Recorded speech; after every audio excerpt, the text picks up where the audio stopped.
నెల్లూరు జిల్లా కోవూరు నియోజకవర్గంలో గడప గడపకు మన ప్రభుత్వం అనే కార్యక్రమంలో కోవూరు ఎమ్మెల్యే నల్లపరెడ్డి ప్రసన్న కుమార్ రెడ్డి పాల్గొన్నారు.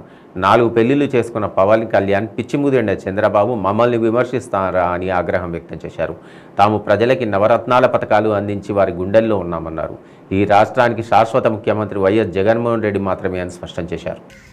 పంచభూతాలను మింగేశారు జగన్మోహన్ రెడ్డి ఆయన బృందమని ఈ పనికిమాలినోడు మాట్లాడాడు నిన్న చంద్రబాబు నాయుడు. ఈడంత దరిద్రుడు భారతదేశంలోనే ఎవరు కూడా ఉండరు. 9 సంవత్సరాలు ఈ ఉమ్మడి రాష్ట్రంలో ముఖ్యమంత్రిగా చేశాడు. అదేవిధంగా కొత్త రాష్ట్రంలో ఒక 5 సంవత్సరాలు వెలగబెట్టాడు. ఏం చేశాడని నేను అడుగుతా ఉన్నా. ఏ రోజైనా మా జగన్మోహన్ రెడ్డి గారు ఇచ్చినటువంటి సంక్షేమ పథకాలు నువ్వు ఇచ్చావా?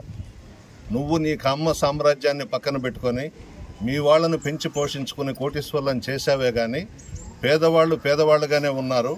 నీ చుట్టూ ఉన్న కోటరీ మాత్రం ఎక్కడికో పడగెత్తారు, కోట్లు సంపాదించుకున్నారు. నువ్వు వైసీపీ గుండాల పార్టీ అంట. ఎవరు చెప్తారు? 4 పెళ్లిళ్లు చేసుకున్నటువంటి పవన్ కళ్యాణ్ చెప్తాడు.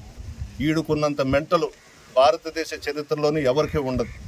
ఉదయం ఏం మాట్లాడతాడో, మధ్యాహ్నం ఏం మాట్లాడతాడో, సాయంత్రం ఏం మాట్లాడతాడో ఎవరికి తెలియదు. అది కూడా ఒక చరిత్రే కదా. ఒక్కొక్కరితోనే యాగలేక సస్తుంటే 4 పెళ్లిళ్లు చేసుకొని 4గురిని కట్టుకొని ఈయన మాట్లాడతాడు. గుండాల పార్టీ అంట వైఎస్ఆర్ కాంగ్రెస్ పార్టీ. నువ్వు చెప్పులు చూపించావు మమ్మల్ని చెప్పులతో కొడతానని. అసలు ఒక్కటే నిన్ను సూటిగా అడుగుతున్నాను పవన్ కళ్యాణ్ ప్రెస్ ద్వారా. నువ్వు ఏం మాట్లాడావు? వారాహి మీద చేరి ఎమ్మెల్యేగా శాసనసభలో అడుగు పెడతానన్నావు. నిన్నేం మాట్లాడావు?